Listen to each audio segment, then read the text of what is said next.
Hello बच्चों, welcome back to my YouTube channel education points. तो स्वागत है आपका मेरे इस नए वीडियो में।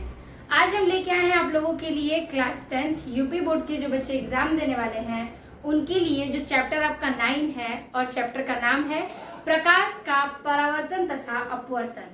तो आज के इस वीडियो में हम उस पार्ट के उस चैप्टर का 10वां लेक्चर देखने वाले हैं और इस लेक्चर के बाद आपका चैप्टर पूर्ण रूप से समाप्त हो जाएगा। तो आज का ये आखिरी वीडियो है इस चैप्टर का और इस वीडियो में हम समझने वाले हैं, हमारा टॉपिक बचा है एक प्रकाश का अपवर्तन और एक बचा है अपवर्तनांक। तो इस पर आधारित हम परिभाषाएं देखेंगे, ये क्या होता है वो समझेंगे और इस पर आधारित हम न्यूमेरिकल्स देखेंगे। तो आप कॉपी पेन लेकर के बैठिएगा, बहुत ही इंटरेस्टिंग से सवाल आने वाले हैं। तो देर ना करते हुए वीडियो को स्टार्ट करते हैं। आज का टॉपिक और आज का सेशन बहुत ही इंटरेस्टिंग है, तो आप वीडियो में एंड तक जरूर बने रहिएगा और कॉपी किताब लेकर जरूर बैठिएगा। ठीक है, तो चलिए हम देखते हैं कि प्रकाश का अपवर्तन क्या होता है। तो जब प्रकाश की चाल कहीं मुड़ती है या प्रकाश की चाल बदलती है तो उसे हम क्या कहते हैं, अपवर्तन कहते हैं। तो अपवर्तन क्यों होता है, तो आप कहिएगा कि प्रकाश का अपवर्तन इसलिए होता है क्योंकि जब प्रकाश की चाल बदलती है तो वो उसका अपवर्तन होता है। परिभाषा में लिखेंगे कि प्रकाश किरणों के एक माध्यम में, ठीक है, प्रकाश किरण का कोई माध्यम है और उस एक माध्यम में जाने पर उनके पथ में परिवर्तन की घटना, यानी कि उस परिवर्तन की घटना जो है उस पथ में जाने पर प्रकाश उसके परिवर्तन की घटना प्रकाश का अपवर्तन कहलाती है। और प्रकाश के अपवर्तन के कारण, ठीक है, प्रकाश के अपवर्तन के कारण प्रकाश की चाल का विभिन्न माध्यमों में भिन्न भिन्न होना है। ठीक है, यानी कि प्रकाश के अपवर्तन के कारण जो प्रकाश की चाल है वो विभिन्न माध्यमों में भिन्न भिन्न होती है। कैसे, तो उसको हम समझेंगे। सबसे पहले हमें देखना है कि प्रकाश का अपवर्तन है तो इसमें जो माध्यम होता है वो कैसा होता है। तो इसमें दो माध्यम पाए जाएंगे, एक सघन माध्यम और एक विरल माध्यम। तो उन चीजों को अब हम समझेंगे। तो सबसे पहले लिखेंगे कि अपवर्तन क्यों होता है। तो अपवर्तन बराबर क्या होगा, तो जब प्रकाश की चाल बदलती है, प्रकाश की चाल का बदलना क्या है, प्रकाश की चाल का बदलना ही अपवर्तन कहलाता है। ठीक है, याद रखिएगा अपवर्तन क्या है, तो प्रकाश की चाल का बदलना ही प्रकाश का अपवर्तन कहलाता है। ठीक है, अब देखिए इसमें क्या है, तीन प्रकार आएंगे। अगर हम एक गोले में रखे थोड़ा सा गैस, दूसरे गोले में रखे द्रव, तीसरे गोले में रखे हम ठोस, तो कौन सा माध्यम सघन है और कौन सा विरल। तो ये बताइए, गैस जो है अगर हम किसी पतीले में गैस को रखते हैं बंद करके तो उसकी जो कुछ मात्रा है वो एक दूसरे से दूर दूर होगी, फैली होगी और बड़ी दिशा में होगी। जैसे कि हम ले लेते हैं एक कण है गोला और इसमें जो कण है वो थोड़े दूर दूर है। ठीक है, इसके कण जो है थोड़े दूर दूर है। तो इसमें क्या भरा, हमने गैस भरा। ठीक है, दूसरा गोला लेते हैं, दूसरे गोले में हम भरेंगे द्रव्य। द्रव्य क्या होगा, एक दूसरे से चिपका, यानी कि थोड़ा पास होगा।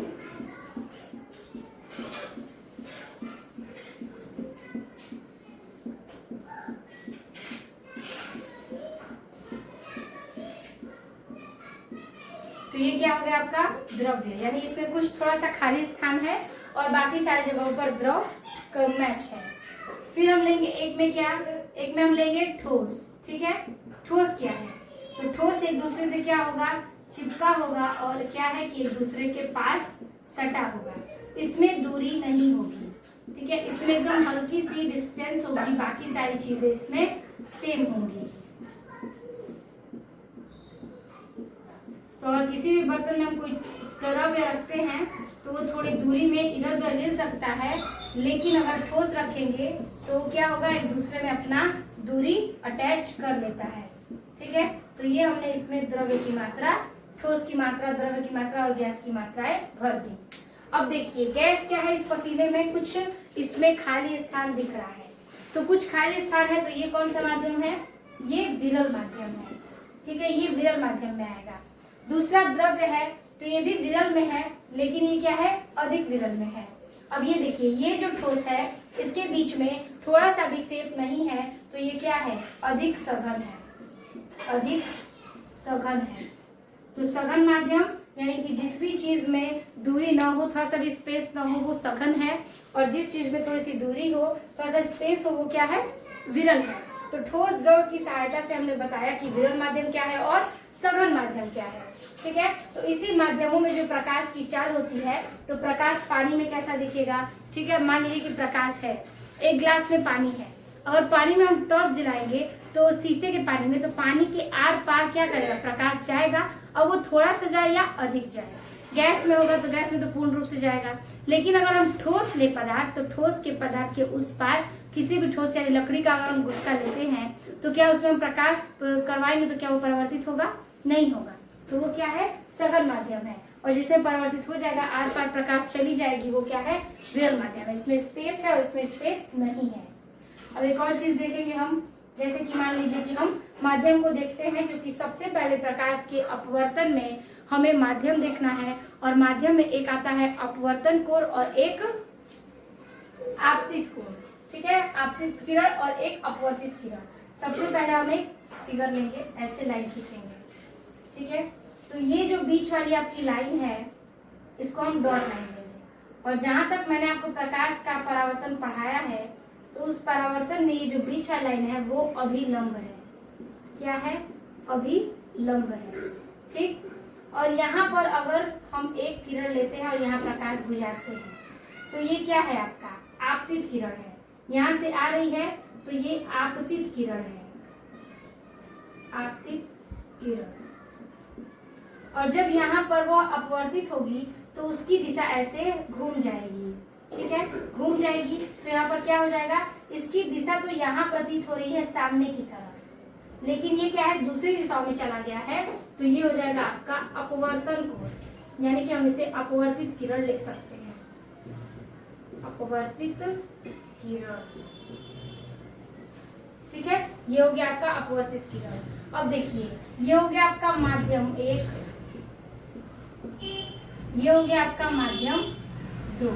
कैसे, तो देखिए, पहले माध्यम में आपतित किरण आ रही है और दूसरे माध्यम में वही किरण प्रतीत हो रही है, लेकिन बन रही है दूसरे लाइन में, तो ये क्या है, माध्यम 2 है, यानी कि ये विरल से किस में है, सघन में घूम रही है। तो ये माध्यम जो है अविलंब से आपतित किरण और अपवर्तित किरण में बांटा गया है। सघन विरल भी हमने समझ लिया।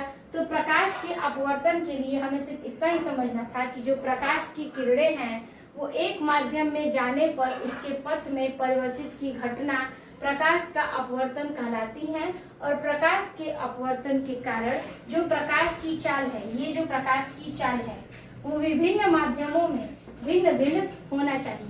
यानी कि यहाँ पे इसका प्रतीत हो रहा है सामने से बना हुआ, लेकिन किसी और दिशा में जाके परिवर्तित हो रहा है, यानी अपवर्तित हो रहा है, तो ये क्या है, भिन्न भिन्न माध्यमों में जा सकता है। प्रकाश की चाल अलग अलग घटना के रूप में क्या है, प्रकाश का अपवर्तन कहलाती है, क्योंकि इसके परिवर्तन की क्या है, जो दर है वो अलग अलग है। तो ये थी कि अपवर्तन क्या है, तो कहेंगे प्रकाश की चाल को बदलना ही क्या है, अपवर्तन कहलाता है। तो प्रकाश के अपवर्तन में हम इसकी परिभाषा लिखेंगे, और ये सारी चीजें हमने आपको एक्सप्लेन किया। तो ये था प्रकाश का अपवर्तन। अब हम देखेंगे मेन टॉपिक हमारा क्या है, अपवर्तनांक, और उस पे आधारित कुछ न्यूमेरिकल्स। तो चलिए आप इसका स्क्रीनशॉट ले लीजिए, फिर हम देखते हैं अपवर्तनांक।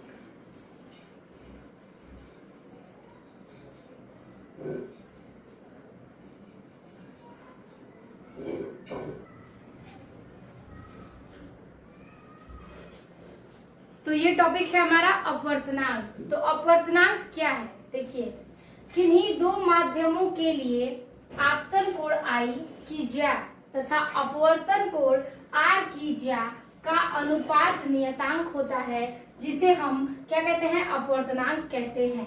ठीक है, तो किन्हीं दो माध्यम होता है और उस माध्यम का जो आपतन कोण I की ज्या और अपवर्तन कोण R की ज्या के अनुपात का जो नियतांक है, उसे ही हम क्या कहते हैं, अपवर्तनांक कहा जाता है। ठीक है, तो ये अपवर्तनांक का क्या था, परिभाषा था कि हमें दो माध्यम लेना है, एक आपतन कोण की I की ज्या और एक अपवर्तन कोण R की ज्या, और उन दोनों का अनुपात क्या है, अपवर्तनांक कहलाता है। ठीक है, तो चीजों को समझिएगा कि अपवर्तनांक बराबर हमारा सूत्र क्या होगा। ये सूत्र आपका बहुत ही इंपॉर्टेंट है कि अपवर्तनांक बराबर क्या होगा।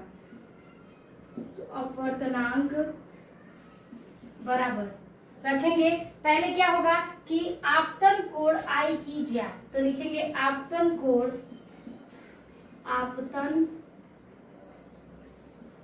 की ज्या, कोण की ज्या बटे में अपवर्तन कोण क्या है, R है, तो अपवर्तन कोण की ज्या,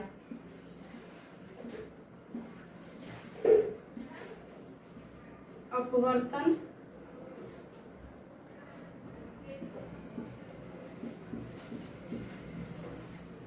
कोण की ज्या।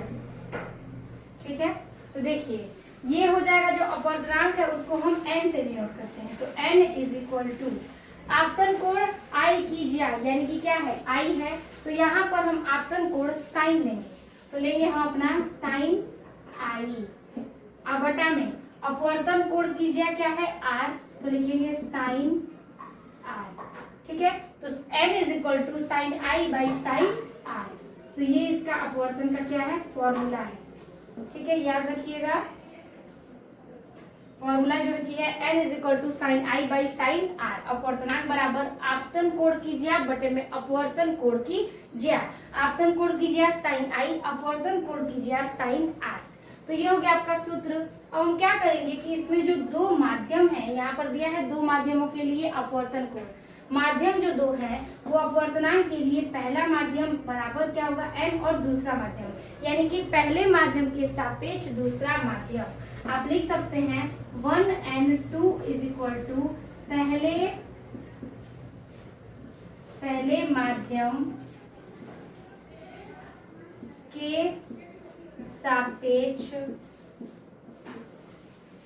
पहले माध्यम के सापेक्ष दूसरे माध्यम का अपवर्तनांक, दूसरे माध्यम का अपवर्तनांक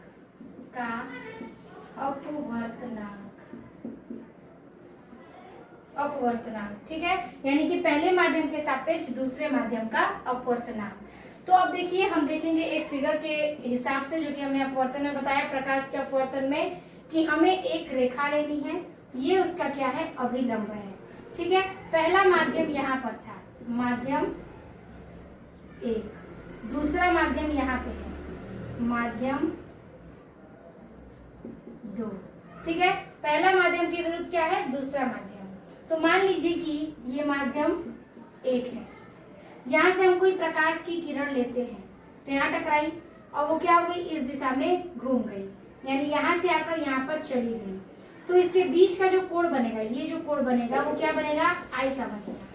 ठीक है, और यहाँ पर ये जो नीचे यहाँ कोण बन रहा है वो क्या बनेगा, R का बनेगा, यानी कि आपतन कोण और नीचे अपवर्तन कोण, यानी I बाई R। तो ये पहले माध्यम के सापेक्ष दूसरा माध्यम, तो हम इसे लिख सकते हैं कि 1n2, यानी पहले माध्यम के सापेक्ष दूसरा माध्यम। ठीक है, वही चीज इसमें कह रहा है। तो आप याद रखिएगा जो चीजें हैं वो किस प्रकार से इसमें बताई गई हैं, कि प्रकाश की चाल पहले माध्यम से आके दूसरे माध्यम में मुड़ गई है, तो उसी को कहा है क्या कि 1n2 लेंगे तो ऐसे पता चलेगा कि हमारे पहले माध्यम के सापेक्ष दूसरा माध्यम अपवर्तनांक में दिखाया गया है। तो याद रखिएगा ये अपवर्तनांक का सूत्र है, ये उसकी परिभाषा है, और ये कुछ हमने एग्जाम्पल के तौर पर चीजें आपको बताई कि कोण कहाँ से व्यक्त हुआ है। अब हम देखेंगे सापेक्ष व निरपेक्ष अपवर्तनांक, यानी उसमें निर्वात क्या है और माध्यम क्या है। तो आप इसका स्क्रीनशॉट ले लीजिए, फिर हम उसको देखते हैं।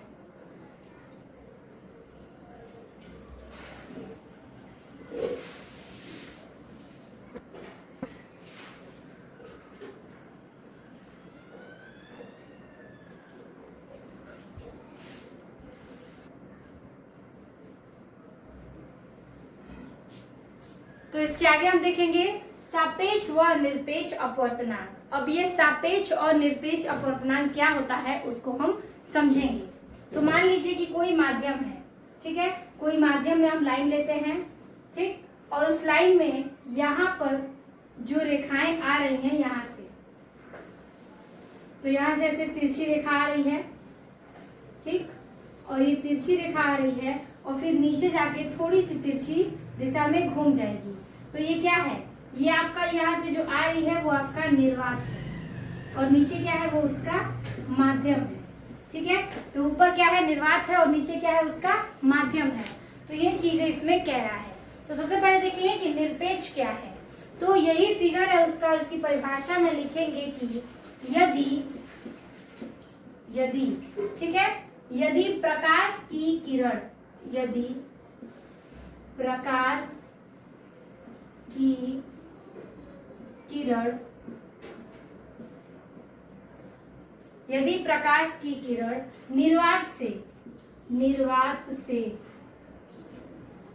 निर्वात से यानी कि ये जो प्रकाश की किरण निर्वात से आ रही है, तो निर्वात से किसी माध्यम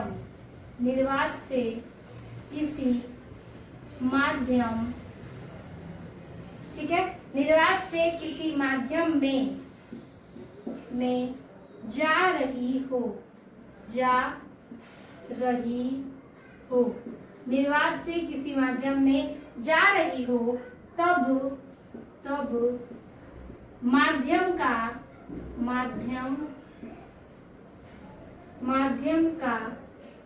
अपवर्तनांक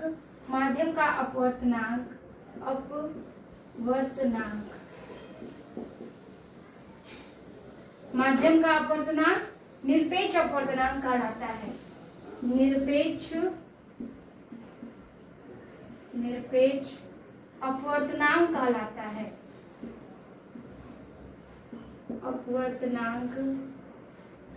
कहलाता है।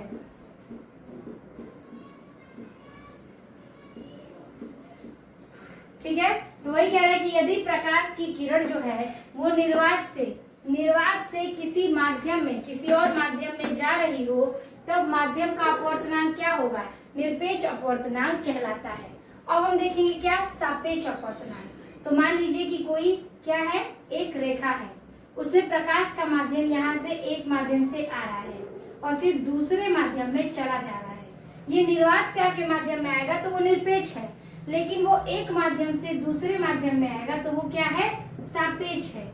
तो माध्यम एक और ये है आपका माध्यम दो। तो यहाँ पे वही कह रहा है कि माध्यम एक से माध्यम दो में जाएगा तो वो क्या होगा, सापेक्ष अपवर्तनांक होगा, लेकिन जब निर्वात से और माध्यम में जाएगा तो वो क्या होगा, निरपेक्ष अपवर्तनांक होगा। तो वही चीज इसमें लिखेंगे कि यदि प्रकाश की किरण, यदि प्रकाश की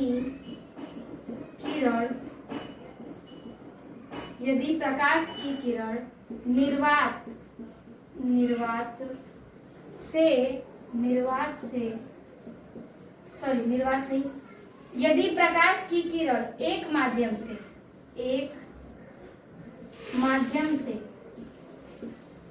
एक माध्यम से ठीक है, दूसरे माध्यम में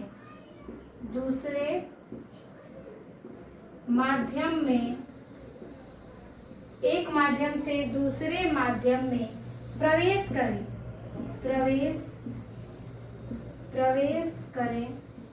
ठीक है, तब दूसरे माध्यम का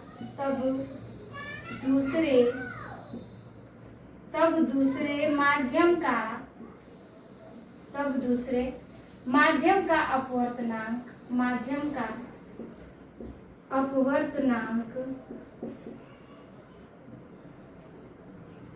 सापेक्ष अपवर्तनांक कहलाता है। सापेक्ष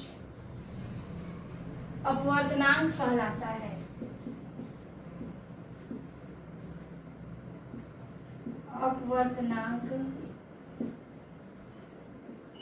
है।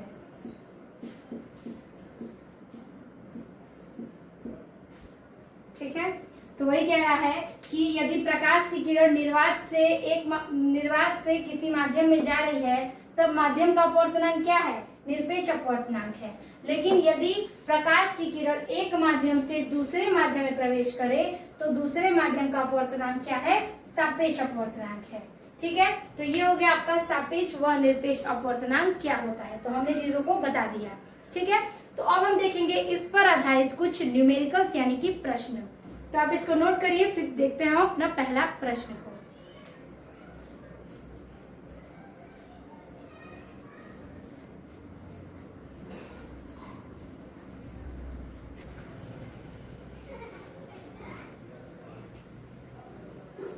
तो ये है इसका पहला सवाल और अपवर्तनांक पर लिखा है कि चित्र के अनुसार प्रकाश की किरण कांच से जल में प्रवेश करती है, तो कांच के सापेक्ष जल का अपवर्तनांक ज्ञात कीजिए। यानी ये चित्र है आपका और ये जो प्रकाश की किरण है वो कांच से कह रहा है, तो ये वाली ऊपर वाली चीज क्या हुई, कांच हुई, कांच से जल में, यानी ये आपका जल हुआ, तो जल में प्रवेश करती है, तो कांच के सापेक्ष यानी कांच के सापेक्ष जल का अपवर्तनांक बताइए। ठीक है, सबसे पहले जो भी चीजें दिया गया है उसको हम नोट करेंगे। ठीक है, तो लिखेंगे कि दिया है, क्या दिया है, तो आपको पता है कि प्रकाश की किरण जब ऊपर से आएगी तो ये इसका क्या है, आपतन कोण है और नीचे वाला अपवर्तन कोण है। तो लिखेंगे दिया है आपतन कोण I = 30 डिग्री दिया है, तो लिखेंगे कि आपतन कोण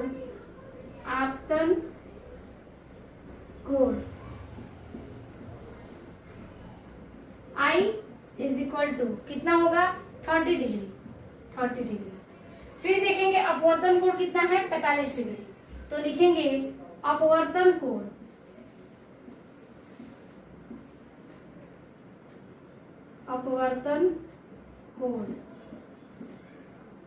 R = 45 डिग्री।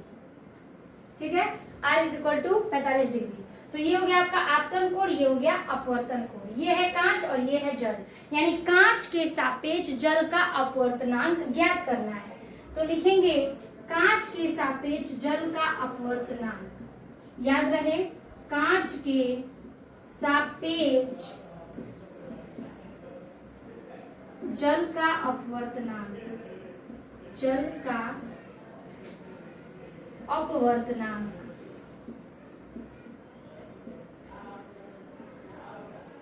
ठीक है, तो कांच के सापेक्ष जल का अपवर्तनांक। अब देखिए हम लेंगे क्या, अपवर्तनांक का सूत्र n है। हमने कहा था ये एक के माध्यम के सापेक्ष दूसरा माध्यम, तो ये क्या है, सापेक्ष है, यानी कि निर्वात नहीं है, एक माध्यम से दूसरे माध्यम में जाएगा। ये इसका माध्यम 1, ये इसका माध्यम 2, तो 1 और 2 यानी कि एक माध्यम से दूसरे माध्यम का अपवर्तनांक निकालना है। अब चीजों को पहले ये देखिए, ये कह रहा है कांच और ये कह रहा है जल। पहले हम इसको कैसे व्यक्त करेंगे, तो याद रहे कि अगर जल है तो यानी कि उसको हम वाटर W से डिनोट करेंगे, कांच है तो कांच यानी ग्लास, उसको हम G से डिनोट करेंगे, अगर उसमें द्रव्य है, द्रव्य यानी लिक्विड, तो उसको हम L से डिनोट करेंगे, और अगर उसमें वायु है यानी कि एयर, तो उसे हम A से डिनोट करेंगे। ठीक है, तो हमें क्या चाहिए, कांच के सापेक्ष जल, कांच क्या है G, जल क्या है W, तो हम इस पहले के जगह लिखेंगे G और दूसरे के जगह लिखेंगे W, यानी GNW = फॉर्मूला क्या है n का, sin I / sin R, तो लिखेंगे sin I / sin R। Clear है, हमने फॉर्मूले पे रख दिया। अब कांच के सापेक्ष जल है, यानी कांच ग्लास और जल से वाटर, तो यहाँ पे देखिए कांच कितना है 30 और जल कितना है 45, तो ऊपर रखेंगे 30, नीचे रखेंगे क्या 45, तो यहाँ रखेंगे sin I बराबर तो sin 30 डिग्री और नीचे लिखेंगे sin 45 डिग्री। ठीक है, जहां तक नहीं आपने मैथ पढ़ा है तो आपको पता होगा कि sin 30 की वैल्यू क्या है और sin 45 की वैल्यू क्या है, तो वही आपको रखना है। sin 30 का वैल्यू होता है 1/2 और बटे में sin 45 का मान 1/2 में 2। ठीक है, ये क्या है, भाग में है, गुणे में लेके जाएंगे, तो ये बताइए 1/2, अगर गुणा में चेंज करेंगे तो ये संख्या ऊपर चली जाएगी और ये नीचे आ जाएगी, तो कर्णी में 2/1। ठीक है, ये चीजें आपको प्राप्त हुई। अब यहाँ पर देखिए ये 1 से 1 तो ऐसे ही कुछ नहीं होगा, मल्टीप्लाई करने में भी वही आएगा, तो ये वाले कर्णी 2 से, इसमें 2 कर्णी है तो ये वाला 2 कटेगा, तो क्या बचेगा, रूट में 2, यानी कि इस कर्णी में 2 है, यानी 2 संख्याओं में 2 है, तो इसका 2 अंदर वाले से इसका 1 2 कट गया, तो बचा क्या, रूट में 2। तो हम बचाएंगे क्या, आंसर हमारा बचेगा 1/√2। ठीक है, तो यही हमारा क्या है, आंसर हो गया। तो लिखेंगे कि अतः कांच के सापेक्ष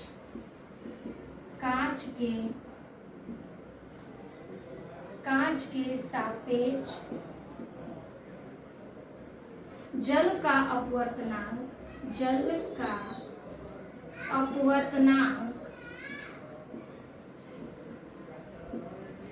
कांच के सापेक्ष जल का अपवर्तनांक 1/√2 होगा।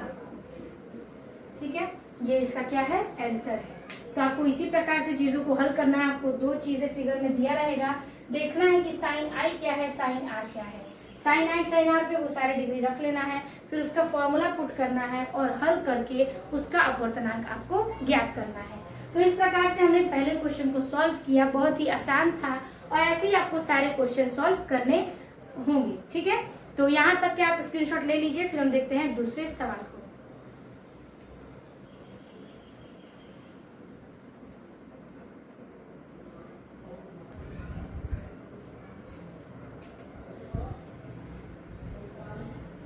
तो अगला दूसरा प्रश्न कह रहा है कि चित्र के अनुसार प्रकाश की किरण वायु से किसी माध्यम में प्रवेश करती है, तो वायु के सापेक्ष माध्यम का अपवर्तनांक ज्ञात कीजिए। यानी चित्र के अनुसार जो प्रकाश की किरण है वो वायु से किसी माध्यम में प्रवेश करती है, यानी वायु से है और प्रकाश की किरण किसी दूसरे माध्यम में प्रवेश करती है, तो वायु के सापेक्ष माध्यम का, इस माध्यम का अपवर्तनांक आपको ज्ञात करना है। ठीक है, तो चलिए सबसे पहले हम लिखते हैं क्या क्या हमें दिया है।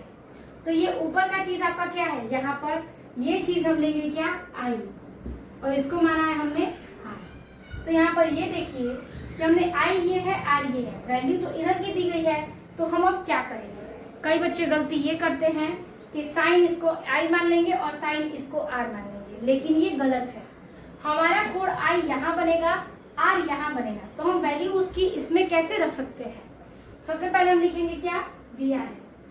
अब क्या दिया है उसको अच्छे से आपको देखना है, चीजों को समझते चलिएगा। ठीक है, क्या दिया है, तो देखिए आपतन कोण क्या है हमारा आई, तो लिखेंगे आपतन कोण आई बराबर आपतन कोण आई बराबर, अब देखिए ये कोण आई है, हमें पता है इसके बाहरी का कोण, तो ये पूरा कोण, ये जो पूरा कोण है वो कितने का है, तो ये आपका 90 डिग्री का है। अगर हम 90 डिग्री के कोण में से 60 डिग्री माइनस कर दें तो इस आई की वैल्यू हमें पता चल जाएगी या नहीं, चल जाएगी, जाहिर सी बात है। तो हम लिखेंगे क्या, 90 डिग्री का माइनस कितना है 60, तो रखेंगे 60, तो वैल्यू इसका क्या आ गया, आई बराबर 30 डिग्री। तो हम लेंगे क्या अपना अपतन कोण 30 डिग्री। उसी प्रकार से हम लेंगे अपवर्तन कोण, अपवर्तन कोण क्या है, आर है, आर बराबर, तो ये आपका आर यहाँ दिया है, वैल्यू किसकी है उसके बगल में है, तो ये पूरा कोण कितने का है 90 डिग्री का है। 90 में 45 घटा देंगे तो 90 माइनस 45 घटा दिए तो कितना बचा 45 डिग्री, तो वैल्यू साइन आर की क्या है 45। बस आपको यही फॉर्मूले पे रख देना है। तो हम लेंगे यहाँ पर क्या क्वेश्चन पूछा था, वायु के सापेक्ष माध्यम का अपवर्तनांक, ये हमारा मेन क्वेश्चन है कि वायु के सापेक्ष माध्यम का अपवर्तनांक। तो वही चीज हम यहाँ लिखेंगे क्या, वायु के सापेक्ष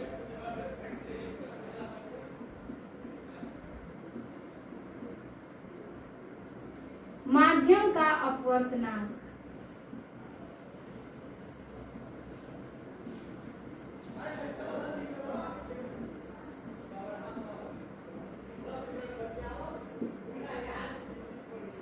ठीक है, वायु के सापेक्ष माध्यम का अपवर्तनांक। अब देखिए हमारा फॉर्मूला था n = sin i / sin r। वायु को हमने बोला था क्या डिनोट करेंगे a से, क्योंकि वो एयर है तो a लिखेंगे, और है माध्यम, माध्यम को हमने कुछ नहीं बताया था तो यहाँ पर हम m लिखेंगे, m से माध्यम बराबर में sin i / sin r, ये तो आपको पता ही है। ठीक है, अब क्या करेंगे हम वैल्यू पुट कर देंगे, तो n a m is equal to sine 30 degree बटा में साइन 45 डिग्री। मान रख देंगे एन ए डब्ल्यू is equal to sorry m is equal to 1/2 sine 30 का मान बटे में 1/करनी में 2 साइन 45 का मान। अब इसको पुट करेंगे तो ये हो जाएगा आपका 1/2 और गुणा में चेंज करेंगे तो ये ऊपर आएगा और 1 नीचे, तो करनी में 2/1। इस करनी में 2 ठोका 2, यहाँ पे 2 है यानी 2 गुणे 2 करनी में है, तो 1 2 से ये 1 2 कट जाएगा तो बचेगा क्या, करनी में 2। तो आंसर आएगा कितना इसका 1/√2। ठीक है, ये इसका आंसर है। तो लिखेंगे 1/√2 इसका आंसर, यानी वायु के सापेक्ष जल का अपवर्तनांक 1/2 होगा। तो ये हो गया आपका दूसरा प्रश्न। थोड़ा सा इजी नहीं है, थोड़ा सा टफ है, लेकिन एक बार आप ट्राई करेंगे तो बहुत ही आसान तरीके से लग जाएगा। बस आपको कोण को 90 में से माइनस करना है, आई की वैल्यू पता चलेगी, फिर 90 में से माइनस करेंगे, आर की वैल्यू पता चलेगी, और जो वैल्यू है उस पर पुट करेंगे, उसका मान रखेंगे, आपको आंसर साफ साफ दिख जाएगा। तो ये हो गया आपका दूसरे प्रश्न का हल। अब हम देखेंगे तीसरे प्रश्न में।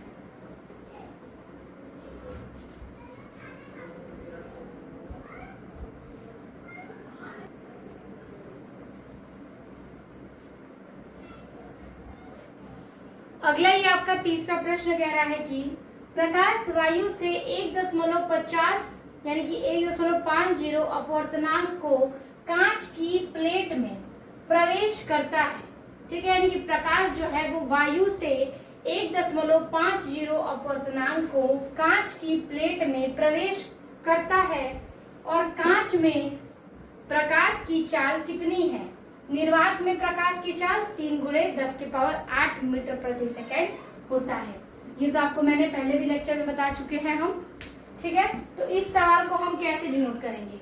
सबसे पहले तो एक और फॉर्मूला होता है अपवर्तनांक का, जो मैंने आपको नहीं बताया है, तो वो फॉर्मूला इस पे लगेगा। तो पहले फॉर्मूला को समझ लेते हैं कि यहाँ पर कहेगा कि अगर हम निर्वात में लेंगे और माध्यम में लेंगे तो क्या होगा। तो निर्वात के लिए हमें उसे C से डिनोट करेंगे और प्रकाश की चाल जो है उसके बाद हम बटे में भी लेंगे। तो देखेंगे माध्यम के लिए भी लेंगे और निर्वात के लिए C लेंगे। तो हम यहाँ पर लिख सकते हैं कि यदि, ये इसका हल नहीं है, ये एक पॉइंट है। ठीक है, नोट के तौर पर आप इसे नोट करिएगा कि यदि निर्वात में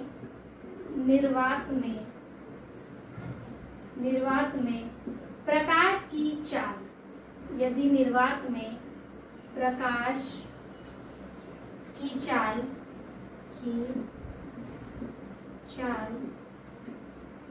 C है, C व माध्यम में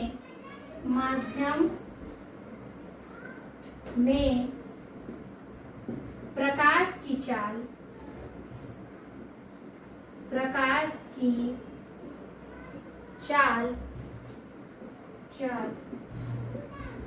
भी हो तब माध्यम का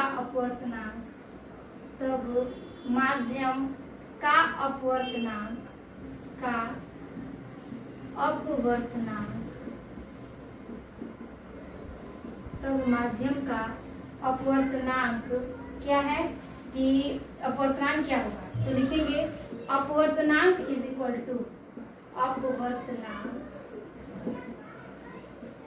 टू ठीक है, क्या है, निर्वात में, तो फॉर्मूला बनेगा निर्वात में प्रकाश की चाल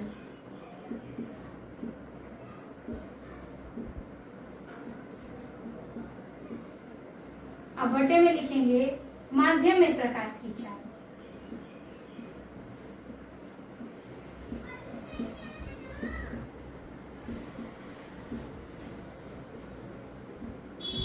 निर्वात में प्रकाश की चाल बटे में माध्यम में प्रकाश की चाल। तो निर्वात में अपवर्तनांक को हम n लेंगे, निर्वात में प्रकाश की चाल को हम c लेंगे और माध्यम में प्रकाश की चाल को हम v लेंगे। तो ये आपका फॉर्मूला बनता है निर्वात और माध्यम के लिए m = c/v, और यही इस सूत्र पर हमारे ये तीसरा सवाल लगने वाला है। तो आप इसको नोट करिएगा, ये आपका इम्पोर्टेंट फॉर्मूला है जो कि आपको ऐसे सारे क्वेश्चन में हल करने के लिए आसानी से क्या करेगा, यूज में आएगा। तो आप इसे नोट करिए, फिर में से इरेज करते हैं।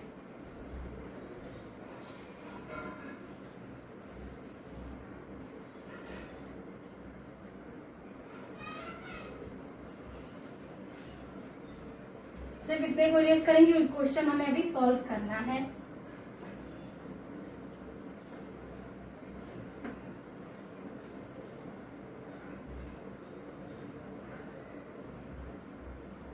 अब देखिए क्वेश्चन क्या कह रहा है। कह रहा है प्रकाश वायु से 1.50 अपवर्तनांक को कांच की प्लेट में प्रवेश करता है।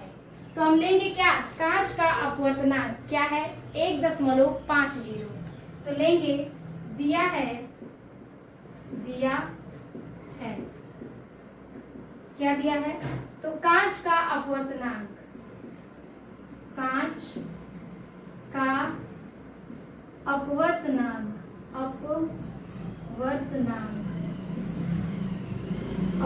की नोट करते हैं n से। तो n इज इक्वल टू 1.50, ठीक है 1.50। अब कह रहा है प्रकाश में, जो कांच में है, प्रकाश की चाल कितनी है। तो लिखेंगे कांच में प्रकाश की चाल, कांच में प्रकाश की चाल, प्रकाश की चाल क्या होगा, तो प्रकाश की चाल v is equal to what. फिर कह रहा है कि निर्वात में प्रकाश की चाल दिया है, तो लिखेंगे निर्वात में प्रकाश की चाल, निर्वात में प्रकाश की चाल, प्रकाश की चाल, निर्वात में प्रकाश की चाल को c से नोट करेंगे तो c बराबर वॉट। तो n is equal to c by v, बस उसी फॉर्मूले पे रखेंगे, आंसर हमारा आ जाएगा। तो रखेंगे कि चूंकि अपवर्तनांक बराबर,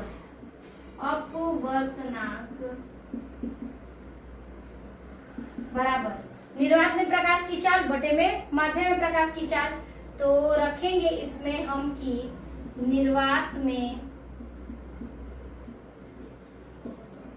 प्रकाश की चाल, प्रकाश की चाल। अब बटे में रखेंगे कि कांच में प्रकाश की चाल, प्रकाश की चाल।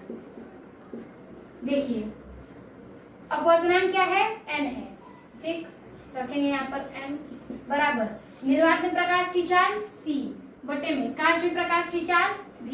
अब वैल्यू पुट करेंगे, n बराबर दिया है 1.50, तो रखेंगे 1.50 बराबर c की वैल्यू या निर्वात की वैल्यू दिया है कितना, तो दिया है 3 × 10⁸ मीटर प्रति सेकेंड। तो रखेंगे 3 × 10⁸ बटा v की वैल्यू नहीं पता, यही तो ज्ञात करना है, तो रखेंगे यहाँ पर v। अब देखिए अगर हम v को यहाँ पर लेते हैं तो ये जो नंबर है वो नीचे आएगा, तो सेम उसी प्रकार से यहाँ करेंगे v इज इक्वल टू 3 × 10⁸ बटा में 1.50, ठीक है। अब देखिए अगर ये पॉइंट हटाएंगे तो ये 2 अंक है तो 100 से भाग जाएगा, तो v इज इक्वल टू ये पॉइंट हटेगा तो 2 0 ऊपर यानी ये 300 हो जाएगा × 10⁸, अब बटा में ये क्या हो जाएगा 150 हो जाएगा। अब 150 से ये 300 दो बार में कट गया, तो v बराबर क्या आ गया, तो v बराबर आ गया 2 × 10⁸ मीटर प्रति सेकेंड, ठीक है। पॉइंट को हमने हटा दिया था, 100 से भाग दे दिया था, तो ऊपर हमारा 300 और नीचे हमारा क्या आ गया 150। 150 से यानी 150 गुना 300 हमने कर दिया, तो हमारी v की वैल्यू क्या आ गई 2 × 10⁸ मीटर प्रति सेकेंड। तो लिखेंगे कि अतः कांच में प्रकाश की चाल,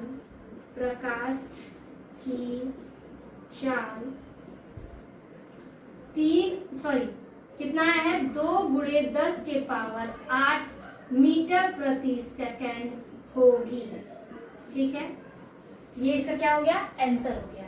तो तीसरे प्रश्न का आंसर है, थोड़ा अलग फॉर्मूले पे है, सेम वही चीज है जैसे हमने sin i by sin r रखा, यहाँ पर दूसरी वैल्यू है और ऐसे रख के हम इसको ज्ञात कर सकते हैं। तो यहाँ तक हमने तीसरे प्रश्न तक हल किया। अब हम देखेंगे चौथे प्रश्न को।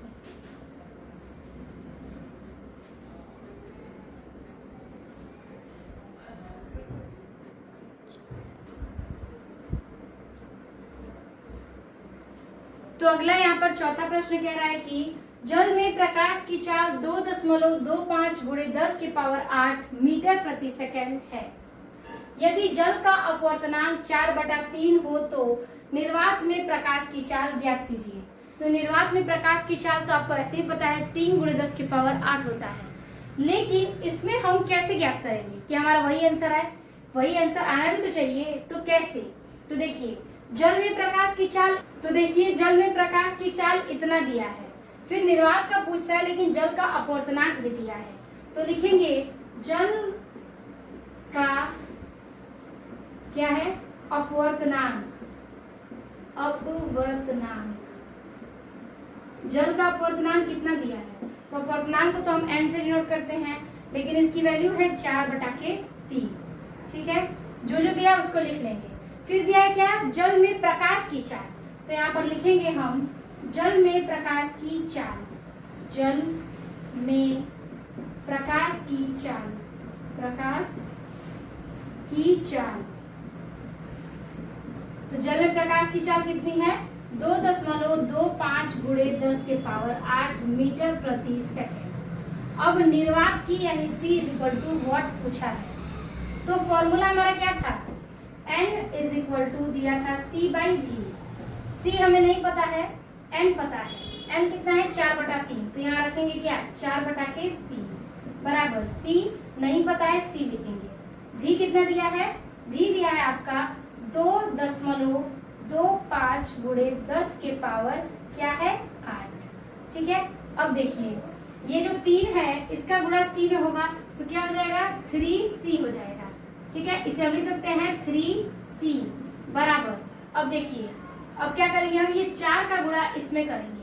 अगर हम 4 का गुणा 2.25 में करते हैं, 4 का गुणा 225 यानी 2.25 में करेंगे तो 4 5 20 हासिल 2, 4 दूना के 8 2 10 का 0 हासिल लगा 1, 4 दूना 8 1 9, 2 अंक पे दशमलव आएगा, दशमलव आएगा 0 हट जाएगा, बचेगा क्या? 9। तो रखेंगे 9 गुणे 10 के पावर 8। क्लियर है? ठीक है, अब देखिए ये अगर C इधर लेंगे तो 9 गुणे 10 के पावर 8 और ये जो 3 है वो नीचे आ जाएगा। 3 से ये 9 कट गया 3 बार, तो C बराबर क्या आ जाएगा? 3 गुणे 10 के पावर 8 मीटर प्रति सेकंड। यानी हमारा निर्वात में प्रकाश की चाल पता चल गया, जो कि क्या है? 3 गुणे 10 के पावर 8 मीटर प्रति सेकंड है। क्वेश्चन बहुत ही आसान था, बस आपको चीजें घुमा दिया जाएगा। अगर n दे दिया जाएगा तो आप n को रखिएगा, तिरछा तिरछी गुणा कर दीजिएगा। तिरछे गुणा करने के बाद जो भी चीजें कटेंगी उसे कटाइएगा, जो नहीं कटेंगी उसे मल्टीप्लाई करिएगा। इसी बेस पर आपको सारे सवाल दिए जाएंगे। इससे टफ भी होंगे, इससे बहुत इजी भी होंगे, लेकिन सवाल आपको इसी प्रकार से दिए जाएंगे। तो यहाँ तक ने हमने न्यूमेरिकल को सॉल्व किया। आई होप आपको ये सारे न्यूमेरिकल्स और थ्योरी समझ में आ गई होंगी। तो वीडियो अच्छी लगी हो तो लाइक कमेंट अपने दोस्तों को जरूर शेयर कीजिएगा जो क्लास 10th में है। तो मिलते हैं आपसे नए वीडियो में नए टॉपिक के साथ, तब तक के लिए धन्यवाद।